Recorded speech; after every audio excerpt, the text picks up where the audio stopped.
Hi friends, എല്ലാവർക്കും പുതിയൊരു വീഡിയോയിലേക്ക് സ്വാഗതം. ഇപ്പോൾ ഒരു പുതിയ വർഷം തുടങ്ങിയിട്ട് അധിക ദിവസമായിട്ടില്ല. നമ്മൾ ഇന്ന് ഉണ്ടാക്കാൻ പോകുന്നത് ഈ വർഷത്തേക്കുള്ളൊരു കലണ്ടറാണ്. കലണ്ടർ ഉണ്ടാക്കാൻ വേണ്ടിയിട്ട് നമുക്ക് ആദ്യം തന്നെ 9 സെൻറ്റിമീറ്റർ ഡയമീറ്ററിൽ 2 കാർഡ്ബോർഡ് പീസ് കട്ട് ചെയ്തെടുക്കാം. നമ്മൾ ഇതിൻ്റെ അളവ് എടുക്കുന്ന സമയത്ത് കറക്റ്റ് നടുവിൽ ഒരു ഡോട്ട് ഇട്ട് വയ്ക്കണം. പിന്നീട് നമുക്കത് ഉപകാരപ്പെടും. ഇനി നമുക്ക് വേണ്ടത് A4 പേപ്പറാണ്.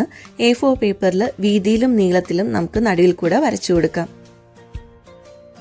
അതിനുശേഷം നമുക്ക് വേണ്ടത് ഒരു പ്രൊട്രാക്ടറാണ്.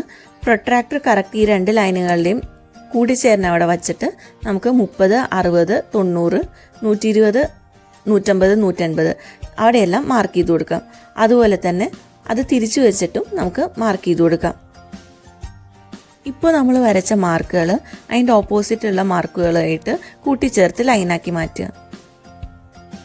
ഇനി നമ്മൾ ആദ്യം കട്ട് ചെയ്ത കാർഡ്ബോർഡ് പീസിൻ്റെ പിൻഭാഗത്തേക്ക് ഫെവിക്കോൾ തേച്ച് കൊടുക്കുക.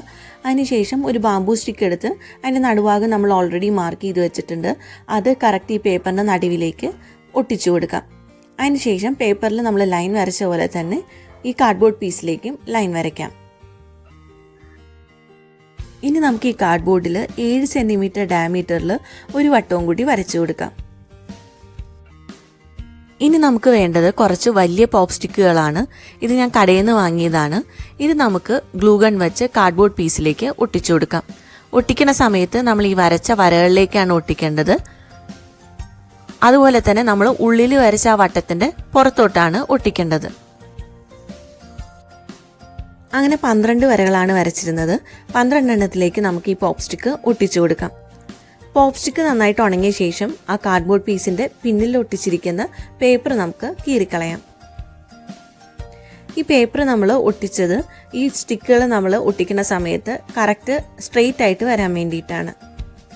ഇനി നമുക്ക് അതേ അളവിൽ കട്ട് ചെയ്ത് വെച്ച കാർഡ്ബോർഡ് പീസും കൂടി ഈ സ്റ്റിക്കുകളുടെ മുകളിലേക്ക് ഗ്ലൂ ഗൺ വെച്ച് ഒട്ടിച്ചു കൊടുക്കാം. ഇനി നമുക്ക് വേണ്ടത് നമ്മൾ നേരത്തെ എടുത്ത പോപ്പ് സ്റ്റിക്കിനേക്കാൾ കുറച്ചും കൂടി ചെറിയ പോപ്പ് സ്റ്റിക്കാണ്. അപ്പോൾ നമ്മൾ വാങ്ങണ സമയത്ത് നോക്കിയെടുക്കണം. അപ്പോൾ നമുക്ക് ഈ വീഡിയോ തന്നെ കാണാൻ പറ്റും. നേരത്തെ എടുത്തതിൻ്റെ പകുതി നീളവും വീതിയെ ഇപ്പോൾ എടുത്തേക്കുന്ന പോപ്പ് സ്റ്റിക്കുകൾക്ക് ഉള്ളൂ. ഇനി നമുക്ക് ഗ്ലൂ ഗൺ വെച്ചിട്ട് വലിയ പോപ്പ് സ്റ്റിക്കുകളുടെ അറ്റത്തേക്ക് ഈ ചെറിയ പോപ്പ് സ്റ്റിക്കുകൾ ഒട്ടിച്ചു കൊടുക്കാം. നമ്മൾ ഒട്ടിക്കുന്ന സമയത്ത് ആദ്യം ഒരു പോപ്പ് സ്റ്റിക്ക് ഒട്ടിച്ച് രണ്ടാമത് ഒട്ടിക്കുന്ന സമയത്ത് ആദ്യം ഒട്ടിച്ചതിൻ്റെ മുകളിലേക്ക് ഈ രീതിയിലാണ് വരേണ്ടത്. അതുപോലെ വേണം ഈ 12 എണ്ണവും നമ്മൾ ഒട്ടിച്ചു പോവാൻ. ഇതെല്ലാം ഒട്ടിച്ചു കഴിയുമ്പോൾ ഇതൊരു ചക്രത്തിൻ്റെ ഷേപ്പിലേക്ക് വരും. ഇങ്ങനത്തെ 2 എണ്ണമാണ് നമുക്ക് ആവശ്യമുള്ളത്.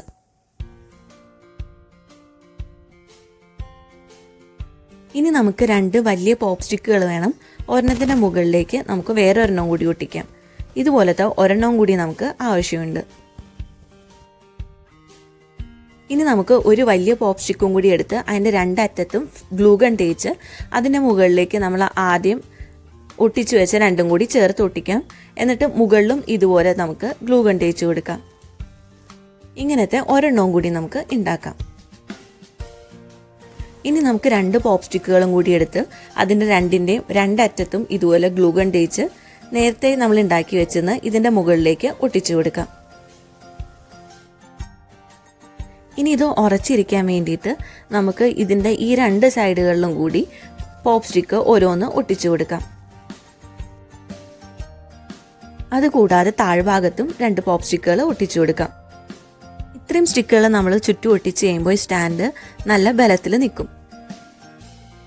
നമ്മൾ നേരത്തെ കാർഡ്ബോർഡ് പീസിൻ്റെ നടുവിലായിട്ട് മാർക്ക് ചെയ്ത് കൊടുത്തിരുന്നു. അതിൽ കൂടെ നമുക്ക് ബാംബൂ സ്റ്റിക്ക് കയറ്റി കൊടുക്കാം.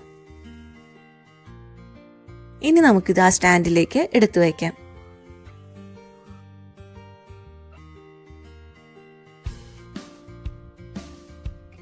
ഇനി നമുക്ക് 2 ചെറിയ പോപ്പ് സ്റ്റിക്ക് എടുത്ത് അത് പകുതി വെച്ച് മുറിച്ച് അത് നമുക്ക് 2 സൈഡും ഒരുപോലെ ഷേപ്പിൽ കട്ട് ചെയ്തെടുക്കാം.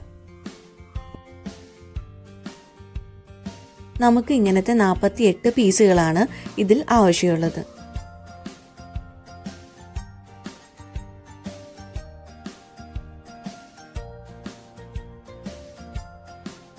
ഇങ്ങനത്തെ 4 എണ്ണം എടുത്ത് നമുക്ക് 2 സൈഡിലും ഗ്ലൂ ഗൺ തേച്ച് കൊടുത്ത് ഇതൊരു സ്ക്വയർ ഷേപ്പിലേക്ക് ആക്കാം. ഇങ്ങനത്തെ 12 എണ്ണമാണ് നമുക്ക് ആവശ്യമുള്ളത്. ഓരോന്നിനും നമുക്ക് 4 എണ്ണം വച്ചിട്ടുണ്ട്. അങ്ങനെയാണ് 48 എണ്ണം വേണ്ടത്. ഇനി നമുക്ക് വേണ്ടത് കുറച്ച് കട്ടി കുറഞ്ഞ കാർഡ്ബോർഡ് ഷീറ്റാണ്. നമ്മൾ ഈ ഷർട്ടൊക്കെ വാങ്ങുമ്പോൾ അതിൻ്റെ ഉള്ളിൽ വെച്ചിരിക്കുന്ന കാർഡ്ബോർഡ് ഷീറ്റാണ് ഞാൻ എടുത്തിരിക്കുന്നത്. ഇനി നമുക്ക് ഈ ഷീറ്റിലേക്ക് ഇതിൻ്റെ ഷേപ്പ് വരച്ച് അത് കട്ട് ചെയ്തെടുക്കാം.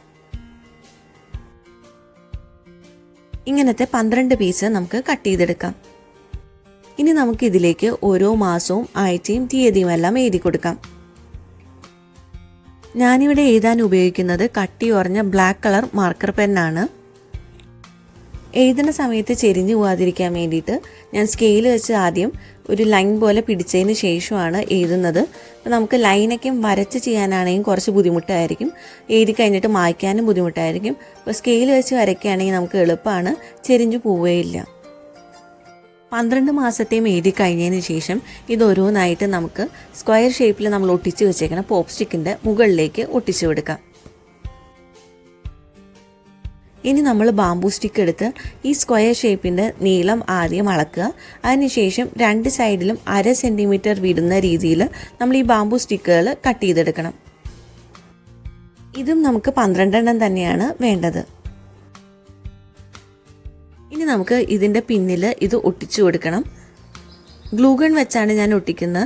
അതുപോലെ തന്നെ നമ്മൾ ഒട്ടിക്കുന്ന സമയത്ത് പേപ്പറിലൊന്നും ആവാൻ പാടില്ല. കറച്ച ആ സ്റ്റിക്കിൻ്റെ താഴ്ഭാഗത്ത് മാത്രം ഗ്ലൂഗൺ തേച്ചിട്ട് ഒട്ടിച്ചു കൊടുക്കുക.